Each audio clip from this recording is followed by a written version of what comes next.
or you can't see the radio wave, but it's permeating through everything material. And on that radio wave is a signal, is information.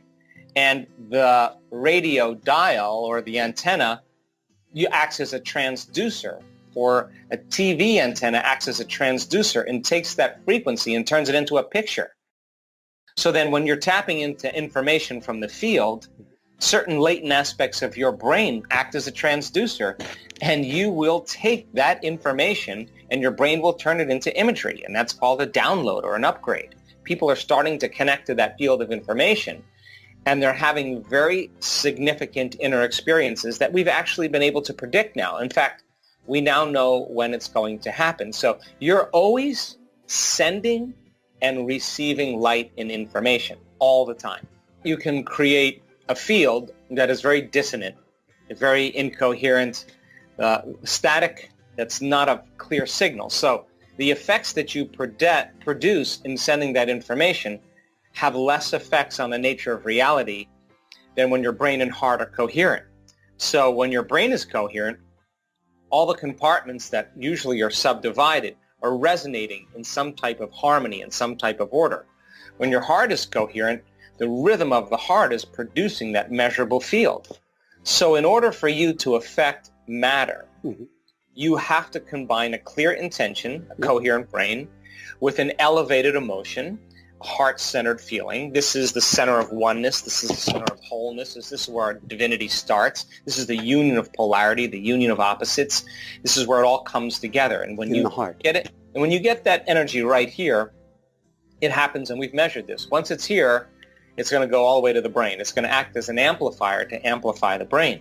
And when the brain starts to get super coherent, then it has very direct effects on the heart. So what's the relevance behind that? Well, once again, the signal that you're creating on a daily basis is going to either work in a constructive way or in a destructive way. And as an example, if you're walking around feeling sorry for yourself and suffering and feeling victimized, then you're actually emanating that signal into the field. And what you're saying is, bring me an experience equal to my suffering, but bring it in a way that I least expect, that surprises me and leaves no doubt that I've created this outcome. So in a sense, we're not punished for our sins, we're punished by our sins. And sin is an attitude. So then the opposite is also true. When you teach people how to connect to the energy of a future dream and be defined by a vision of the future instead of the memories of the past, to believe in their future more than they believe in their past, to fall in love with their future more than they fall in love with their past, and be able to combine that clear intention of that future and begin to feel the emotions of that future before it's made manifest. They're broadcasting a whole new signature into the field. Now, the beauty behind that is that the longer you're conscious of that energy, the more you're drawing that future to you, which also means then the moment you get in your car and start getting angry and getting frustrated because you're in traffic, now you just disconnected from the energy of your future, and now you're back to the energy of your past. And those survival emotions exert less effects on the nature of reality. So now you feel like matter trying to change matter. You're separate, and so you force it, you control it, you try harder, you wish, you pray, you hope. I mean, hope is a beggar. We do everything, compete to try to manipulate and make it happen because we have limited resources then. So then when a person's able to sustain or maintain that modified state of mind and being, then the fun starts to happen because you start seeing those synchronicities.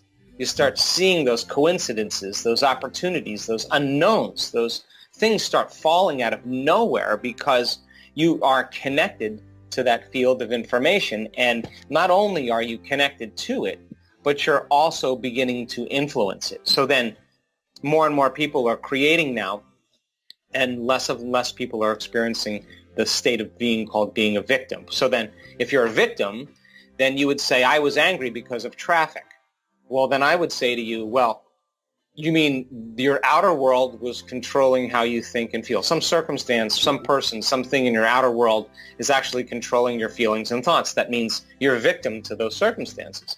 But when you change the way you think and feel, and it starts to produce effects in your outer world, Now you start to realize you're the creator of your life. And the moment you start seeing feedback in your life, you're going to pay attention to what you did and you're going to do it again. And now you're going to believe now you're more of the creator of your life and less of the victim of your life. Well, this is the beauty behind, as you said earlier, living in this day and age. I mean, more and more people are waking up. I mean, more and more people are really beginning to realize that nobody is so special to be excluded from this phenomenon. And we all have the same biology. We come with all the neurological and biological machinery to do this. And we all have done it. We've all said, what would it be like to have my own show? What would it be like to be wealthy, to be healthy, to be free, to be in a new relationship, to have a family, to have a mystical experience? And the moment we ask that question, we turn on the creative center in our brain, the frontal lobe. That's the boss. That's the CEO. That's the symphony leader. And it has connections to the entire brain. And one thing it wants to do is answer the question. So what does it do? It looks out into the landscape of the brain and see what's stored in there. Things we've learned intellectually and things we've experienced that's related to the question. And it begins to activate those circuits. The frontal lobe calls them up. And then those circuits start to fire in tandem. And when they start to resonate and fire in tandem, we get a picture in our mind. That's called intention. We're selecting a new potential in the quantum field. Now, the passionate person who's fully engaged in looking at that future, observing that future, the thought in their mind literally becomes the experience. Now, the end product of an experience is called an emotion. And all of a sudden, the person starts to feel the emotion of the event before it's made manifest. And now, how you think and how you feel creates your state of being. So in a sense, they're changing their state of being. Now, the stronger the emotion that they feel, the more altered they are inside of them, the more they'll pay attention to the picture in their mind. And now they're creating a long-term memory. In other words, they're remembering their future. Now, you can't just do that once and then get up and expect your bank account to be filled. That's not how it works. Or you to be selected to go to the moon. That's not how it works. You have to be able to maintain that modified state of mind and body, independent of any condition in your external environment, independent of the emotions or habits or hardwired attitudes that are subconscious programs that are stored in the body, and independent of time. And if you can, you will start to see those unusual events beginning to occur in your life. So then you become the scientist in your life. And so it takes training to teach people how to get beyond their past. And we know this because we've done enough workshops to know that the hardest part of a workshop that we do is the first day or two, because people are coming, they're emotional, they're got problems, they're got a lot of questions, they're overly analytical, they're stuck, and we just keep coaxing them past their identity, and sooner or later they start letting go, and when they do, now they're ready to create.